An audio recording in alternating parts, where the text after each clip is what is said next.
afternoon, everyone. I'm just going to talk about the cash percentages regarding the Indue card, okay, and how it works. Because there's a little bit of misinformation getting around, and people need to understand about the differences. So, when a person's forced onto the cashless debit card, 80% of their income, the payment, directly goes onto the Indue card, right? Now, I've got an older Indue card here. So the payment will go automatically, 80% goes on this card, okay? And the person who's got the Indue card, now for instance, myself, I have a normal NAB account, right? 20% goes to that account. So there's a bit of information that's misinformation getting around, that apparently people have to ring Indue to get permission to use their 20% on their own card. That is not even possible, right? Because NAB, Westpac, ANZ, Combank, Heritage, all of the different bank accounts that people have got, right? Indue cannot block those accounts. If somebody has been deemed to be 100% quarantined, then all of their money will go onto their Indue card. All of it will go on there. Then they will not have any cash allowance at all, right? They won't have their 20% on a regular card. All right, having this fight with somebody on another page, trying to explain that the money, the 20% goes on the person's personal account. They don't have to ring Indue to get permission to use it. They just use it like they normally would, right? They can go to the ATM, they can get cash out with it, they can go and buy alcohol with it, they can go and buy whatever they want with it, because that's their personal account, that's 20%. And you know, they're under a real bank and they're covered by real banking protections and real consumer laws with that account. Unlike with the cashless debit card, nothing's covered by anything and the person's excluded from all their rights under law. All right, I just wanted to get it clear to people. Now, some of the issues that happens. People get their Indue money, which is the bulk of their money, on the Indue card, usually a day before, right, their 20% goes into their normal bank. So there's usually that difference. The money doesn't land in the accounts on the same day. And a lot of card holders have gotten used to that. They know which day their cash portion's going into their normal bank account. Okay, once every 28 days, somebody who's on the card can ring up and ask to get $200 transferred from their Indue card to their normal card, right? But they can only do it once every 28 days. So, and that applies to whatever amount within that $200. So if somebody says, I want to transfer $100 from that category, all right, and they've still got $100 they can use, and then tomorrow they transfer another $100 from that category, the $200 limit. Next 28 days, they have to wait the full 28 days for the first 100 to be clear, and the 28 days for the second 100 to be clear, if you understand what I mean. So they can't go back 28 days later and draw the full 200. They'll have to wait until the following day for it to accumulate to get back to that 200. I've heard complaints from card holders that Indue are stuffing people around, making it hard for people to access that $200, in some cases denying them that much, or telling them they can only get less, right? We don't know why that is, but they're doing that, okay? Now, in the chance that you're using your $200 and your 20% cash every month to keep up with all the bills that Indue don't pay, and paying for the things that Indue refuse to allow you to pay. So you want to be able to buy something secondhand. Maybe you've got enough money trapped in your card that you can buy yourself a cheap secondhand car, or you want to be able to buy white goods, or you want to buy a secondhand computer or something off of somebody off of Facebook. It's a long-winded process because you've got to put in an application. You've got to get a letter or an affidavit signed from the seller. You've got to provide photo evidence of the items that you want to buy. In the case of trying to buy plus size clothing and personal items from online distributors that decline the minute you try, you've also got to send in photos of that sort of thing, which has been a bit embarrassing regarding plus size underwear, garments and things like that. And this process takes 48 hours for people to get an answer on.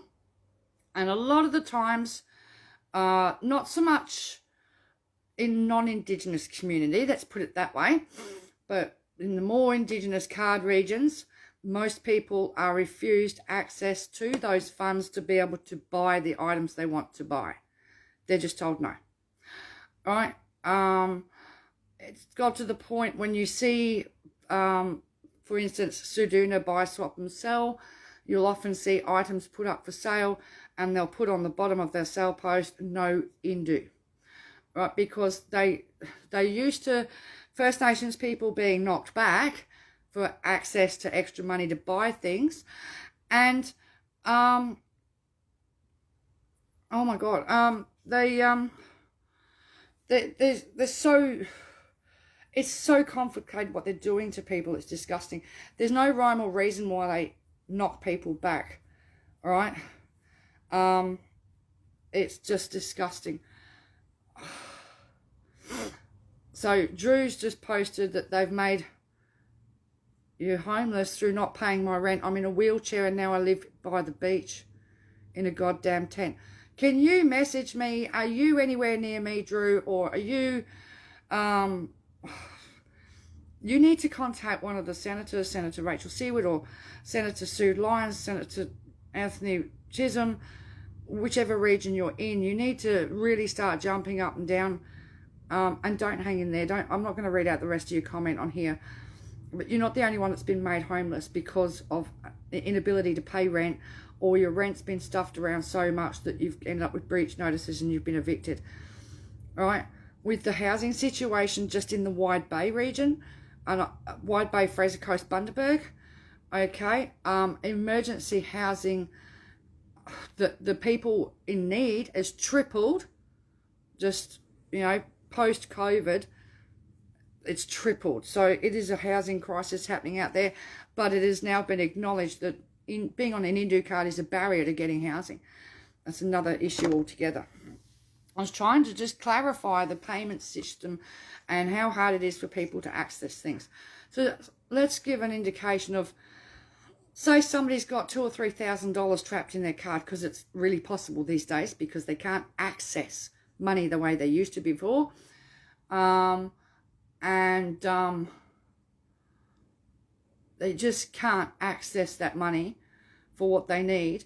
Yet Indue staff will turn around and say, go and buy what you want new using Afterpay, and you can use your card to pay up the Afterpay, rather than release the money for that person to be able to go and buy that item pronto.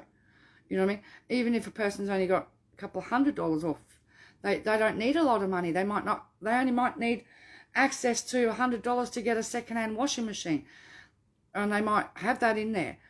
They'll get directed to go and buy something on Afterpay, or go and buy something on ZipPay and pay the bills that way.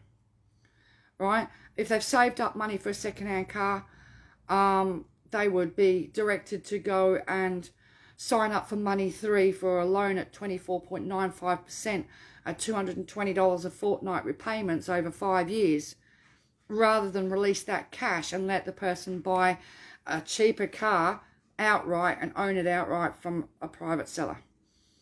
And that's the issues with this card, with cash payments. Yeah, and of course the homelessness issue, which I can't ignore, and I'm not ignoring Drew. Drew's not the first person I've come across that has been made homeless. And to be in a wheelchair, that's even worse. I mean, I don't know. Drew, send me a message.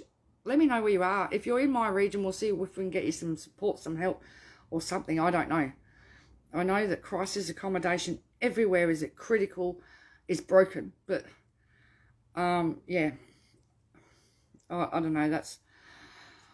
But, yeah, I was just trying to clarify the 20% issue against the $200 once every 28 days that people have to ring up. Indue cannot interfere with the normal daily running of your normal personal bank account. All right? They can't block you from accessing your 20%. The only time that that can happen is if you're on 100% quarantine and you don't get any money in your normal bank account then anyway, because all of your money is on the Indue card. And yes, there are people that are on 100% quarantine. Not many, but there are some. And again, normally Indigenous people, of course, because I don't care what they say, this card is racist, right? And why is it that I hear so many stories of non-Indigenous people can access funds in Queensland up this end, but people in WA, Kununurra and Ceduna trying to access the same sort of funds denied? You know, if that's not racial profiling, I don't know what is. You know, legitimate items that are not banned, not illegal. Yeah, it's frustrating.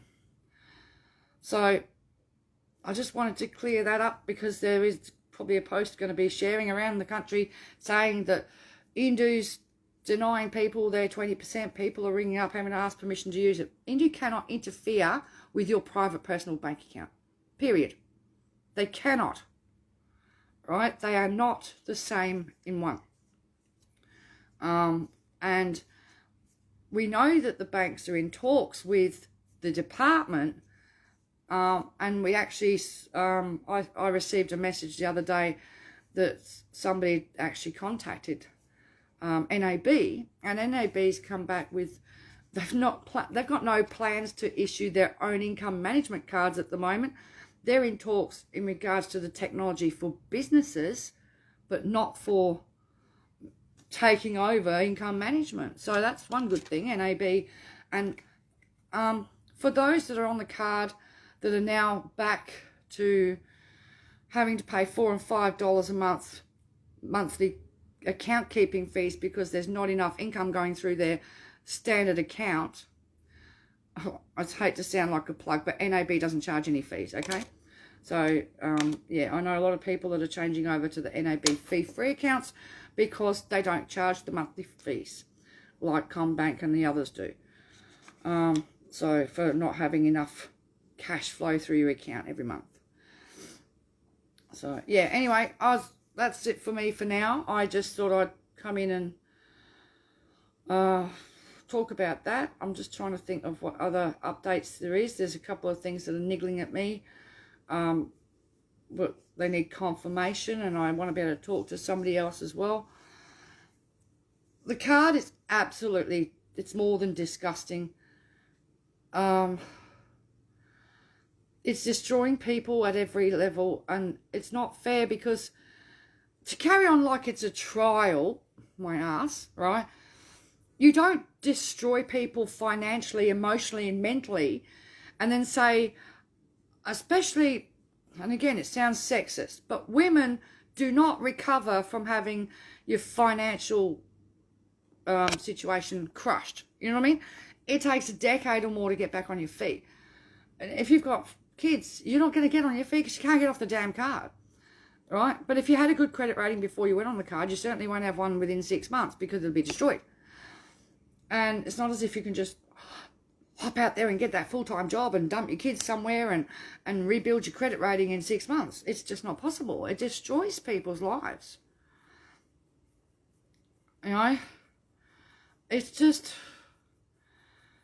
Yeah, Ricky's, the trial has failed. It was never about a trial anyway. You know what I mean? If it was a real trial, you would not put people's financial security at risk. You would not put people in a position of losing homes, right? Having to sell a mortgaged property because you couldn't pay your mortgage and end up in rental. You wouldn't put people in a position of being able to not pay bills, right? If it was a genuine trial, you would not be putting people into a position where your financial security is destroyed forever. Or you wouldn't put people into a position where they would get breach notices and eviction notices that stay on their credit references and their rental records forever. If this was a genuine trial, they would never allow any of those things to happen to people, because that is abuse, that is harm, that is causing harm to those people, right? But our whole social security system is about causing harm to people. It is no longer a safety net to stop people from falling through the gaps. It's shoving people down those gaping great big holes now in our system, right? And it's churning them through as though they're just meat going through a mincer. Instead of being able to help people up and give people a hand up, right? It's now crushing people. And the impacts will be felt for decades. Because, like I just said, it'll take single parents, mostly women, a decade, if they break free of this thing, to undo its mess and get clear. Because your credit rating doesn't clear itself for 7 years before all those breaches and problems drop off the credit rating. You know, so that impacts on how they do business in the future with our banking and lending sector, and how they can rent a property and all sorts of things. But that impacts their children as well and their families. Do you know what I mean? And it's not good enough. If it was a genuine trial, you would not put people at risk in any way. Mentally, physically, financially. All right? Yeah, it's soul crushing, and that's what it is. It is soul crushing. It is really soul crushing, and it's disgusting. And leaving people that are disabled like Drew in a tent by the beach, that would not happen under a genuine trial. Under a genuine trial, they would be taken off the trial straight away, and they would get assistance to get financial assistance to rectify the problem straight away. If it was a real trial, it wouldn't be controlled and run by Services Australia and a private entity like Indue. The private sector wouldn't be involved in this respect. You know what I mean? So we just need to keep fighting it and keep... Don't shut up about it. Do you know what I mean? And if you're on the card, don't shut up. And don't think, oh, my problem happened 6 months ago. You know, come out and say it. I say to card holders all the time, it doesn't matter if you had a problem yesterday, last week, or last month. You had that problem that you shouldn't have had, that you wouldn't have had if you weren't on the card. So speak up about those problems. Right? I'm really... Yeah, I'm sick to death of people being treated the way they are. And I've got more... I need to make some phone calls. I want to check on somebody who's now being put back on the card in Seduna, and I'm very concerned for her. And I want to talk to her first, and then I want to do another video, because I'll come back when I've had this proper conversation with this other lady I want to speak to, because I want to clarify some details. And then it'll be another very interesting live, I can tell you, in regards to how it affects people and paying their daily bills. Okay? But I just want to clarify so that I get the facts straight, because each state, each electricity company has different rules, different setups. All right? Yeah. I will check, Nikki. I am checking. All right. So I'm out of here for now. Yeah, since the new legislation went through, which cleared on the 17th of March, the minister has the power to put anybody who's been on exemption back on the card. Anybody, whether it's a medical exemption, wellness, or for whatever reason. So, Nikki, not that I know of at the moment. I'm going to make a phone call and see what I can do, and then because I want to point out something that's really, really... If this card was to help people, it wouldn't put people, elderly people, at risk of not being able to have electricity. Let's put it that way. Anyway, I'm going to leave it there. I'm going to go and do my due diligence and talk to this person, right? And and then I'll come back with a live on that. But I need her consent first, and I need to just clarify the details of what changes are going to happen. So yes, we need that election ASAP, and then we've got to focus on getting rid of LNP and One Nation. We cannot, this country cannot afford another 4 years of cashless debit card, austerity, people being driven into the debt, people made homeless.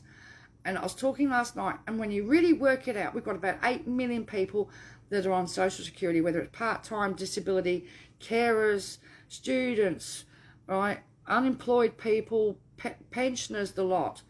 And you're talking about plunging half our population into a third of our population, basically, in that cohort, into poverty, or keeping them in poverty. But you're talking about putting 25% of our population into destitution. Right? And yeah, this country can't afford it. What they want to do to the NDIS, right? And that includes removing children with acquired brain injuries, removing their supports. This is ridiculous. What they've done to the old age sector. It's not just, I mean, it's cashless debit card, raise the rate, age care, NDIS, disability services, the rorting. It's just, what about the people, right? You know, and they're gutting the lot. All of our services, all of our supports. So, anyway, I'll talk to you guys a bit later. I'll come back and do another live when I've got more information about the live I want to do next. Class action isn't possible at the moment, Drew, because the lawyers, you need a point of law to even get into the lawyers, and at the moment we don't have that because this is lawful. Just remember, right, apartheid was legal once, all right? It's illegal now, but we're seeing it being restructured for Australia, because this is what it is. This is apartheid. But it's being made legal, okay? It's, you know, look back through history, everything was legal once. And we need to change a lot of things. And we need to get rid of this government and these so-called people that, yeah, I can't even say it. Do you know what I mean? I just can't even say it. Anyway, I'll talk to you guys later, all right? I'll come back a bit later today if I can get the information I need today. And I'll do another live because there's something very important I want to talk about. But I want to make sure I've got all my ducks in a row and my information correct before I do. Okay, guys? See ya.